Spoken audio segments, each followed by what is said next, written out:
You guys can see this okay. Here I am inside of the demo site, and I'm on the Video Traffic X plugin here, and you can see that I'm on the video tab. And what I want to do is just click on video, or to create a new video, and I'm going to give it a name.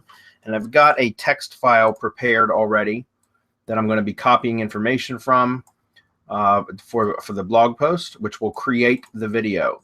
Okay. So first thing I want to do is, and by the way, this is if I want to create a video directly, I can do this. But the other thing that's cool about this is we can create the blog post. In fact, let me go ahead and do that first, because where I see the most benefit from this is for people that are already doing content marketing for blogs, for websites that have a blog and they're using their blog for content marketing, because content marketing is great. Having a blog is great, and it absolutely works. It works really well, especially if you have a consistent blog posting schedule set up. But being able to turn the blog posts into videos almost on autopilot is what I consider to be the best benefit of this, because now you not only get the blog post, but you also get the video, and combine that with syndication methods, which is exactly what we teach at Semantic Mastery. You can get a lot of reach and a lot of exposure and drive a lot of traffic. So in fact, let me go over to posts, and we're going to add new. We're going to do it that way instead. So let me copy this information. We're just going to create a quick blog post. This one is titled "A Crash Course to Market Your Business on Social Media." I'm going to copy the text from the post here. I'm going to paste that in. We can do some text highlighting if I wanted. I could make these H3s or H4s or whatever if I wanted to. I don't want to spend a lot of time on this, but because it's just a demonstration, let's go ahead and do that real quick. It'll only take a second. We'll just go ahead and make these H3s. And this is just, standard blogging stuff that we would want to do. Obviously, if you're doing this for SEO purposes, you're going to want to put internal links to other content source, other pieces of content that you have on the blog and that sort of thing.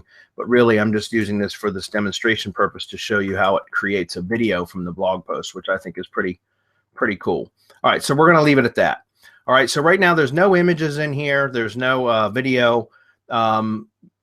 We've got the title, a couple H tags, stuff like that. So it's not fully optimized. But what's cool is it's got this Video Traffic X SEO scorecard function down here. So if we just put in, let's just say social media was our key phrase. All right, we're going to click analyze. It's going to come back and it's going to say that we only have 1 out of 6 items that this plugin is telling us that we should have for SEO purposes. The headings, H1 to H5, I don't have social media in any of those headings, but I could, like it says social networks here, I could change it, work that out to put social media in one of those. Emphasize text. I don't agree with this, because I think that's like so old school SEO to just use what I call emphasize text or text decoration as part of the SEO. I don't really think that's necessary anymore. In fact, I think it comes across as looking spammy, but they suggest it. So, you make your own decision. Other text, image alt text. If I wanted to, I could put a photo in this image, or excuse me, in this blog post, put some alt text in there that would contain the keyword social media. That would help improve this score. And then the last one is keyword targeted video. Well, that's what Video Traffic X will do, is create the video from this text, and then I can come back and update this post with a short code that will automatically insert the video that it creates into here, which will be keyword optimized. Okay, so that will actually give it a positive score. So I don't agree with all of these measurements here, but that's what they put in there. So it's entirely up to you as to which ones you want to optimize for and which ones you don't. Okay, that said, I'm just going to go ahead and put a tag on here, say social media. And there is no images in here. Typically I would have at least 1 image. I'd put a featured image as well, but for this case, just for time's sake, I'm just going to go ahead and publish this post. Okay, so now if we go take a look at this post, you're going to see it's pretty plain post. This is there's nothing special about it. No images or anything like that. Okay, so now we're going to come back and we're going to go over to the Video Traffic X videos. In fact, there might even be a button down here now. Yeah, there's a button down at the bottom underneath once you've published it that says create a video from this post. Okay, so we can actually click on this and watch what happens. All right, so now all it did was it took the name of the post and made that the title. This will be the title of the YouTube video. Okay, And I'm going to leave that just the way it is. You can optimize that a little bit more if you want. So you could, shorten it, make it a little bit more concise if you wanted, because YouTube only shows so much anyways. But again, for demonstration purposes, I'm going to leave it. And then here's the text content. Now, one thing I want to mention is that whenever you have headings, when the output video that this creates, these headings, section headings or header tags, it comes across funny when the text to speech creates the voiceover out of this text. So I would recommend that you get rid of the headings or you work them into the content, okay, a little bit, because it comes across looking funny as the text overlay on the actual video itself, plus the text to speech option kind of hiccups a little bit on the headings. So you can get rid of it, or you can just kind of rework it a little bit to where it just makes more sense. Okay, so I'm going to go ahead and do that. And one thing I found that's a little bit buggy about it is every time you try to make an edit in here, the text editor jumps back up to the top. It's a little bit annoying, but it is what it is. So I'm not going to worry about it too much. But see, every time you make an edit, it jumps, and that's kind of annoying. But hopefully, that's just a bug that they'll fix. In the meantime, let me get this.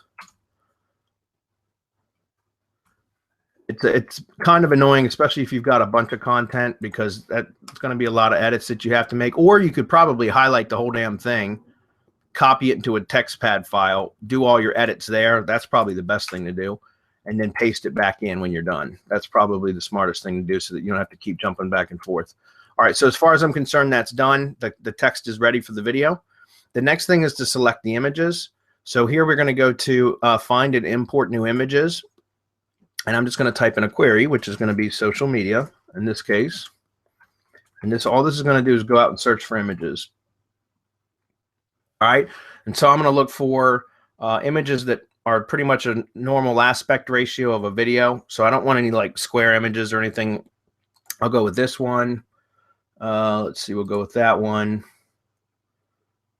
That. And if it's got this little arrow, you can grab more of them. Let's just grab, I don't know, about 8 images or so.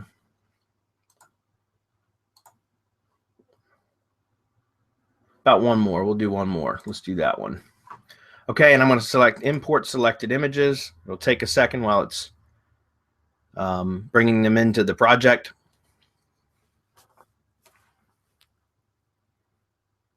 And sometimes if there's an error with the image, you'll see it'll show that it didn't import them all the way. It's a little bit slow at the moment, but it is working. And then once we're ready to render this video, we'll add it to the schedule or to the queue, and then I'll show you an example of a completed project, because it could take several minutes, and I'm not going to sit here and talk at the screen while it's waiting to render. So I just want to show you a finished product once this is done. But I just want to show you how easy this is. So it says you can find your imported images in your media library under Insert Media and Create Gallery tabs. Okay.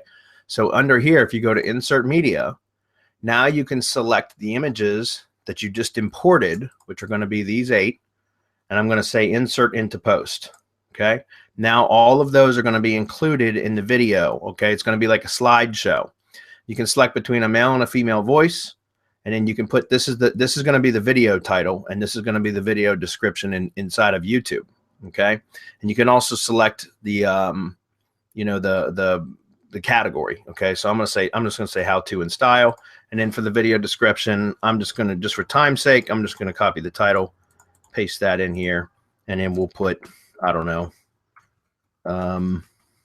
just say twitter.com. Okay, and that's pretty much it. You can go back, double check everything's ready to go, and then all you need to do is click create video job, and this